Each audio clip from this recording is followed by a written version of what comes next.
Meus irmãos, das irmãs, a paz do Senhor a todos. Amém. Podemos assentar. Aleluia.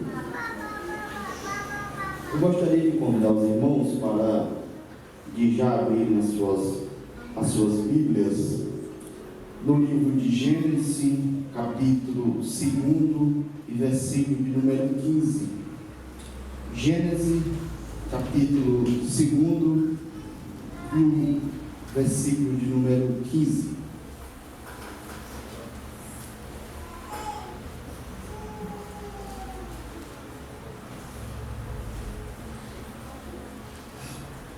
Diz assim: o Senhor Deus colocou o homem no jardim do Éden para cuidar dele e o cultivar. E deu-lhe a seguinte ordem: você pode comer de toda a árvore que está no jardim, mas não coma da árvore do conhecimento do bem e do mal, porque no dia que comer desta fruta, certamente você morrerá. Depois disse o Senhor Deus: não é bom que o homem fique sozinho. Vou fazer para ele uma companheira, uma auxiliadora que lhe corresponde. Senhor nosso Deus, neste momento te louvo, te agradeço por essa oportunidade que o Senhor nos tem dado. Que, Senhor Deus, a tua igreja venha entender a tua palavra e venha sentir a tua presença mais uma vez. Que o teu Espírito Santo nos faça compreender e entender e ser lembrado daquilo a qual nós estudamos anteriormente. Que a tua igreja venha sentir a tua presença. Em teu nome, Jesus Cristo. Amém. Neste momento, nós temos lido um texto aqui no qual encontra os primeiros capítulos da Bíblia Sagrada, a qual fala da primeira família constituída por Deus e foi colocada no Jardim do Éden. Hoje, culto de família, eu vou trazer uma palavra aqui um pouco direcionada à família neste dia de hoje, e tenho a plena certeza que os irmãos vão aprender algo novo neste dia de hoje. Então, você fica atento que nós iremos aqui trazer uma palavra abençoada para as nossas vidas, para a edificação da igreja nesta noite. Glória a Deus. Aleluia.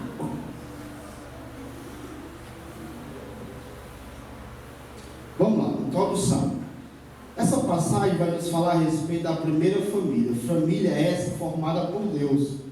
Depois de ter criado Adão, o Senhor o colocou no jardim e lá ele cultivava também, dava nome aos animais, às plantas, e o Senhor também deu uma ordem específica para ele: não coma e nem toque na árvore do conhecimento do bem e do mal. Quando o Senhor formou o homem, fez o jardim, Adão estava ali cultivando, dando nome aos animais, às plantas, fazendo toda a parte do cultivo e manejo da terra. E o Senhor viu que ele estava sozinho, né? Viu que os outros animais tinham ali uma companheira da mesma espécie, um macho e uma fêmea. E o Senhor decidiu formar também a mulher, né?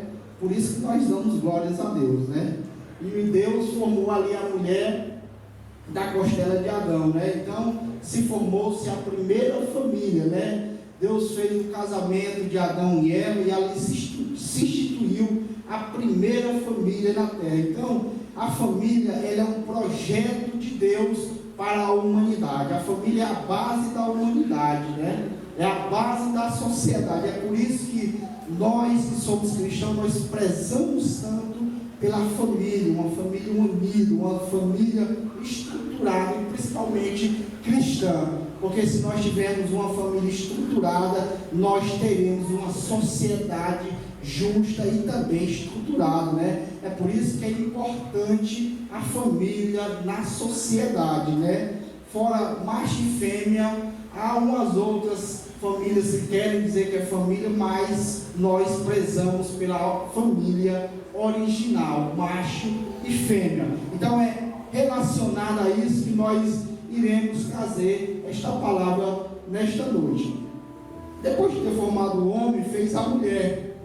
Agora nós iremos para uma parte bem interessante, né, meus irmãos? Nós vamos narrar aqui a parte que levou o homem e a mulher a pecarem contra Deus, né? Nós vamos fazer aqui um pouco de uma narrativa em relação a essa parte, né? Uma parte triste da humanidade, senão uma das mais tristes, né? A queda de Adão e Eva, a queda da humanidade, aonde eles se destituíram da glória de Deus, né? Um belo dia, eu vou narrar aqui um pouco o texto, vou sair um pouco aqui da palavra, mas um belo dia, vamos colocar em uma bela tarde, umas 4 horas da tarde, estava ali Eva, querendo comer algo, né? Convidou Adão, então vamos passear comigo no jardim. Adão disse, não, eu estou cansado, não vou não. Bora, Adão, tu não quer sair comigo? Bora. Mas Adão disse, não, eu vou ficar em casa, eu já trabalhei muito hoje, então eu vou só. Então Eva saiu pelo jardim, com a cestinha na mão, colheu alguns frutos, e de repente ela se depara com a árvore do conhecimento do bem e do mal, a qual eles não poderiam comer seu fruto e nem sequer tocar naquela árvore, né? Mas de repente apareceu ali uma serpente, né? Uma serpente falante, né? De repente aquela serpente começa a induzir Eva a respeito daquela fruta, dizendo a ela que ela poderia comer, e se ela comesse ela não iria morrer, a qual o Senhor havia dito a eles que eles poderiam morrer se comesse. E ela disse, não, mas o Senhor nos proibiu, e mesmo assim continuou a insistir. E Eva, ela foi convencida pela serpente a comer aquela fruta. Naquele momento, ela percebeu que ela tinha sido enganada a partir do momento que ela comeu e os seus olhos foram abertos. É bem interessante uma coisa, meus irmãos, se vocês não sabem, nós vamos aprender hoje, que isso aqui eu aprendi ontem, de ontem para hoje, né? Por que Eva não identificou a serpente falante? Será que os outros animais também falavam? Não é comum a gente ver animal falando. A gente tem um papagaio que faz algumas imitações.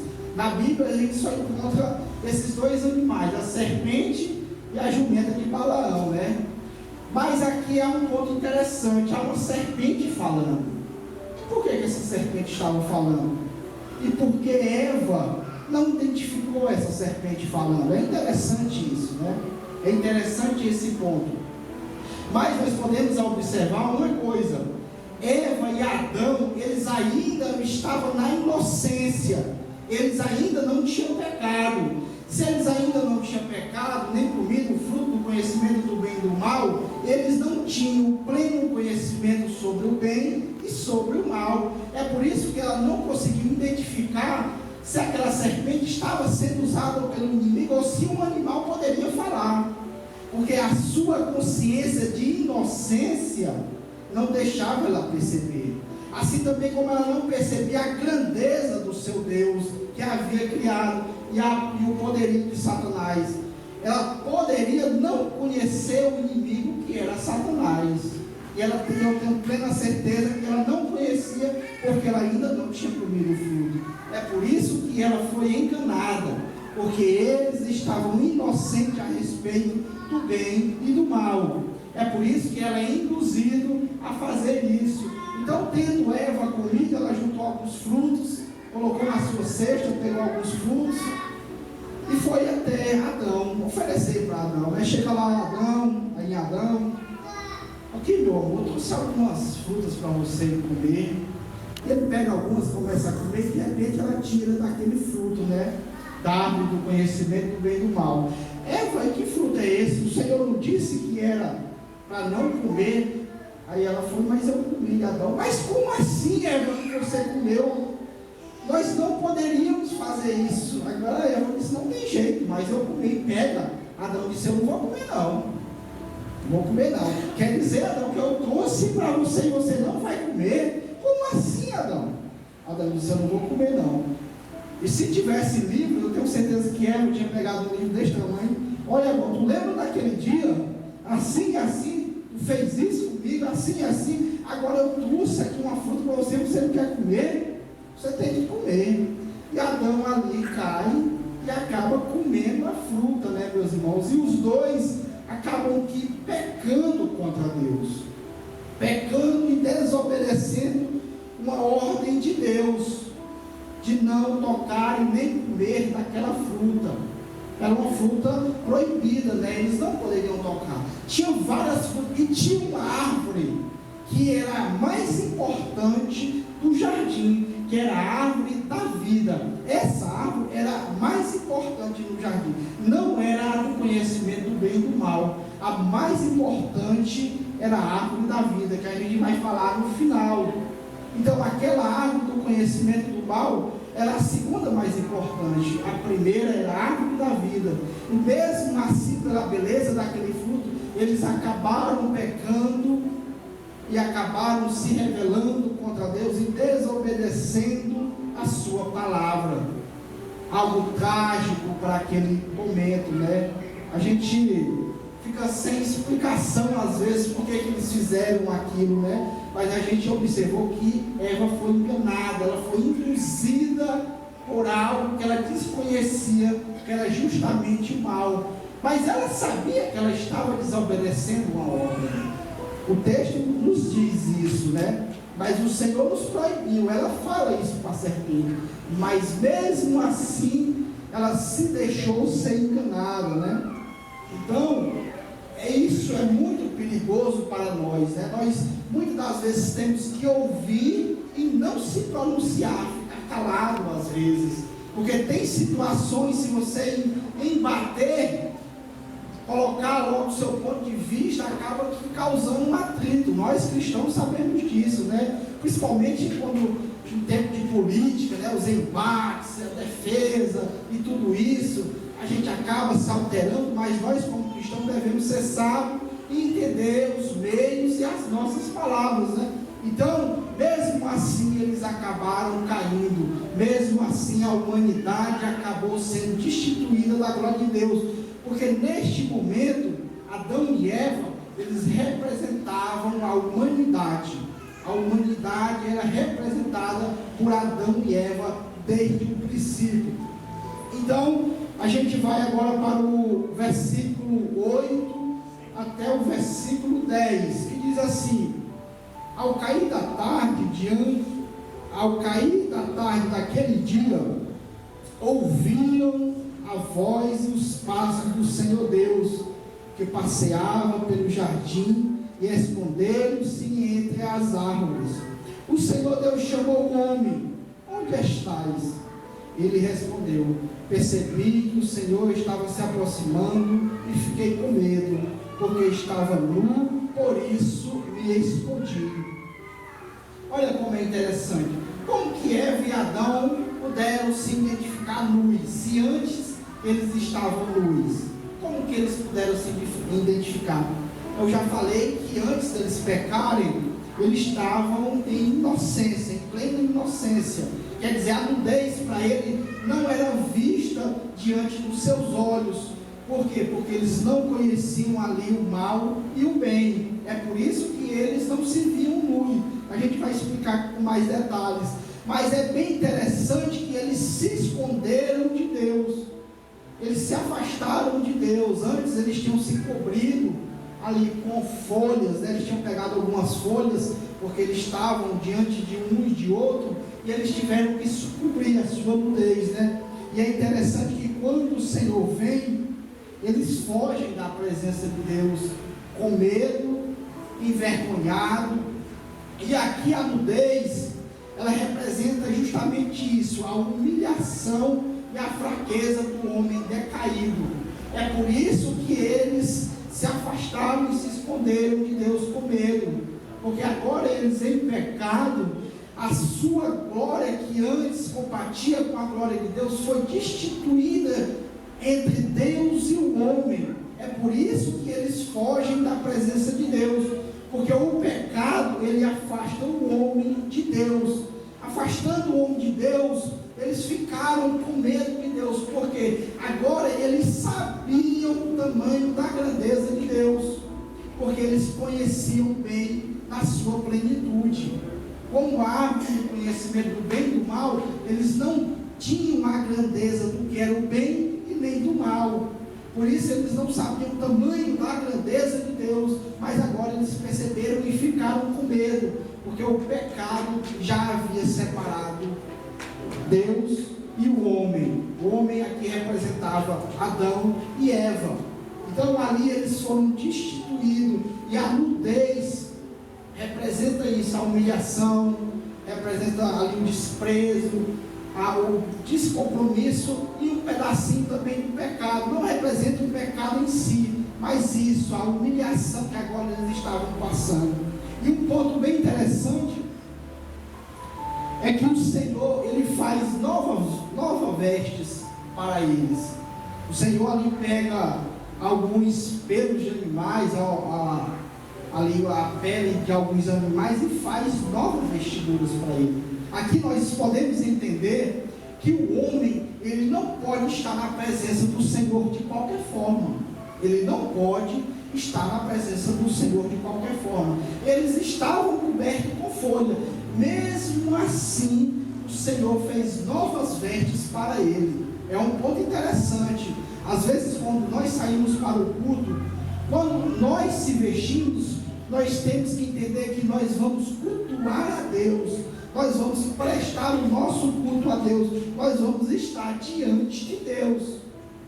Será se a nossa aparência não importa para Deus? Olhando para esse ponto de vista, que o Senhor fez umas novas vestes para ele, diante que eles estavam nus, é algo para nós pensarmos a respeito da nossa vida e de como nós agimos, né? Eu tenho certeza que o cristão, ele sabe a maneira como se veste, a maneira como se comporta, a maneira como ele fala, porque isso reflete Cristo que há dentro de nós, como nós agimos no meio, né? E é interessante que Deus, ele faz umas novas vestes para aquele casal, e isso é importante. Então Adão, ele se esconde juntamente com Eva, mas mesmo assim ainda há um diálogo entre eles. Aí o Senhor pergunta para Adão: por que se escondeste de mim? Porque você percebeu que estava nu. E é bem interessante que nós chegamos a um ponto a qual todos nós somos habilidosos em fazer. Primeiro, nós somos excelentes acusadores e excelentes arrumadores de desculpas. Adão, ele não respondeu a pergunta do Senhor. Sabe o que foi que ele disse? Foi a mulher que tu me destes por companheira, que me destes a fruta de comer. Quer dizer, Adão, neste momento, ele tira a sua responsabilidade de haver cometido o pecado e põe a culpa em quem? Primeiro em Deus, segundo na mulher. A responsabilidade de cuidar do jardim, de cuidar das plantas, de cuidar dos animais, inclusive da sua esposa, era de Adão. Era a responsabilidade de Adão. É importante a responsabilidade. Ele tinha um dever de cuidar de tudo isso. Nós podemos observar um ponto também importante. Eva havia comido da fruta primeiro, porém os seus olhos não haviam sido abertos. Só depois que Adão come, que os seus olhos são abertos e eles ficam nus perante um ao outro. E isso é um ponto interessante, porque se Adão talvez não tivesse pecado, só Eva que teria morrido. Talvez eles não tivessem sido expulsos, ou talvez sim, é uma resposta muito difícil de se dar, porque se era a responsabilidade de Adão não pecar, a Eva estava sob a sua responsabilidade também. Mas o que Adão diz?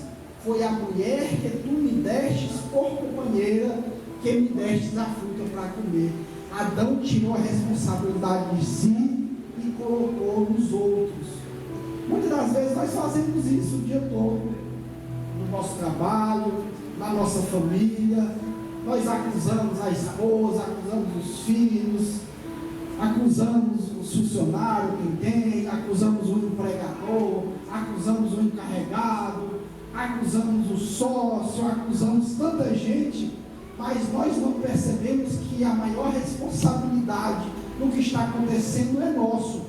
Adão, ele não cometeu o primeiro pecado, quem cometeu foi Eva, mas era responsabilidade dele, porque ele cultivava o jardim, cuidava de tudo. Eva deveria estar com ele, né? Mas ambos pecaram. Agora ele interroga Eva. Então o Senhor perguntou à mulher: por que você fez isso? Respondeu a mulher: a serpente me enganou e eu comi. Olha Eva, da mesma forma que Adão fez, ela também fez. Ela tirou a responsabilidade de si, colocou a acusação agora na serpente. Às vezes nós somos habilidosos nisso, a responsabilidade que era nossa, a gente às vezes coloca para o outro companheiro, ou as situações que estão ao nosso redor, né? O irmão Mateus colocou algo bem interessante, né?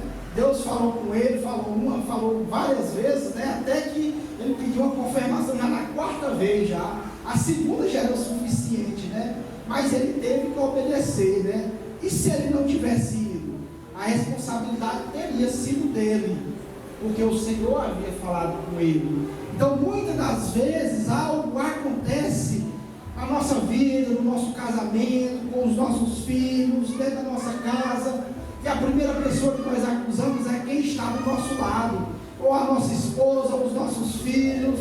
Algo não deu certo, você não assume a responsabilidade naquele exato momento. Se aconteceu algo na sua vida, você pode não ter sido o causador daquilo, mas a partir daquele momento a responsabilidade é sua de assumir o que aconteceu. Se aconteceu algo trágico, não foi você o causador daquilo, mas se você estiver envolvido, você tem a responsabilidade. Você tem que assumir a responsabilidade, porque nós fomos criados para isso, para assumir responsabilidades, para fazer com que as coisas funcionem. O Senhor deu instrução para Adão. Nós podemos observar: cultive a terra, plante.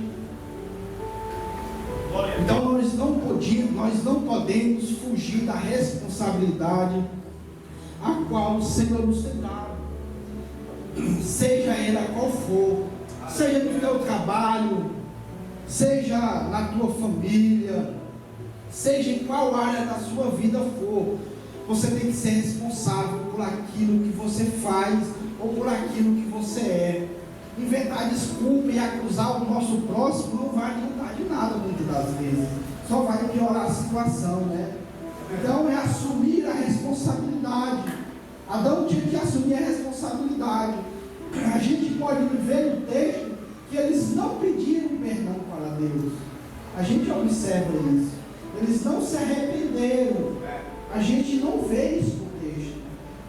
Imagina se Adão tivesse: eu pequei contra ti, Senhor, eu sou culpado. Ele não pede perdão para Deus. Então Adão tinha que ter pelo menos pedido perdão para Deus diante do seu pecado, que levou toda a humanidade a ser destituída da glória de Deus pelo pecado original. Mas agora, meus irmãos, para finalizar, porque eu não gosto de me alongar muito, a gente vai ler um texto bem interessante encontrado no capítulo 3 e versículo de número 22. Então disse o Senhor Deus: agora que o homem se tornou como de nós, conhecendo o bem e o mal, é necessário que ele não coma da fruta da árvore da vida, porque para que não viva eternamente. Aqui nós chegamos em um ponto bem interessante. Como eu falei para os irmãos, a árvore do conhecimento do bem e do mal não era a mais importante do jardim, era a árvore da vida. Essa árvore da vida, ela representa Cristo. Cristo já estava lá no jardim do Éden. Cristo já estava lá. Isso nos leva a entender, e eu tenho certeza plena disso, que Cristo estava no início, está no meio e está no final. E isso nós devemos glorificar a Deus. E eu vou ler duas referências para provar isso para os irmãos. A primeira referência encontra-se em João, Evangelho de João, capítulo número 6, e o versículo de número 51. João, capítulo de número 6, e o versículo de número 51, para nós entendermos um pouco mais.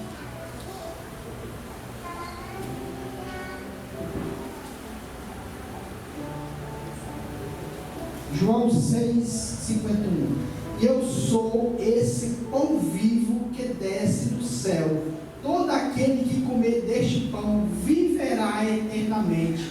Minha carne é este pão, entregue a todos para salvar a humanidade. Aleluia. Louvado seja o nome do Senhor. Agora, Apocalipse, capítulo de número 22, versículo 2. E aquele que passava no meio da rua principal, de cada lado do rio estava a árvore da vida, que dá frutos 12 vezes por ano, uma vez a cada mês. As folhas eram utilizadas como remédio para curar as nações. Quer dizer, Jesus Cristo estava lá, estava no meio, estará no final, porque só Cristo é a salvação da humanidade.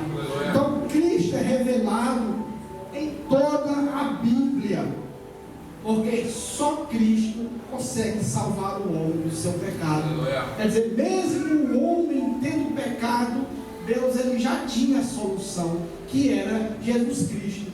E outro ponto bem interessante nesse texto é que mesmo Adão pecando, mesmo Eva pecando, se eles continuassem no jardim, se eles comessem novamente todos os dias da árvore da vida, eles viveriam eternamente. Eles viveriam eternamente. Quer dizer, eles não iriam morrer, mesmo estando em pecado. Vou ler novamente.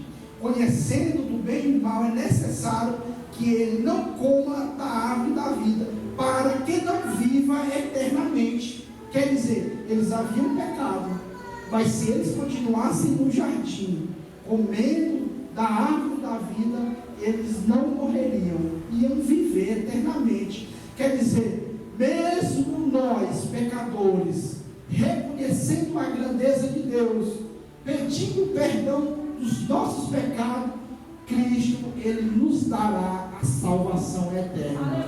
Então isso é algo maravilhoso. Mesmo o homem tendo se destituído da glória de Deus, tendo pecado, tendo se afastado de Deus, Ele enviou Jesus Cristo para nos salvar dos nossos pecados.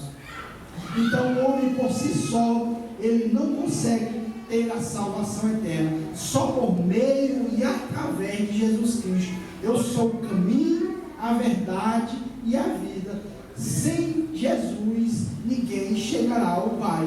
Então nós aprendemos aqui que Jesus Cristo, Ele é o nosso Salvador eterno, e Ele nos dará a vida eterna, porque nós, homens e mulheres, nós fomos criados para viver eternamente. Nós provamos aqui no texto. Que o Senhor em Cristo nos abençoe, abençoe a sua vida, abençoe a sua família, os seus filhos, as futuras gerações, abençoe o nosso país. Só a Ele a glória, o louvor e a honra para todos sempre. Amém. E as palmas,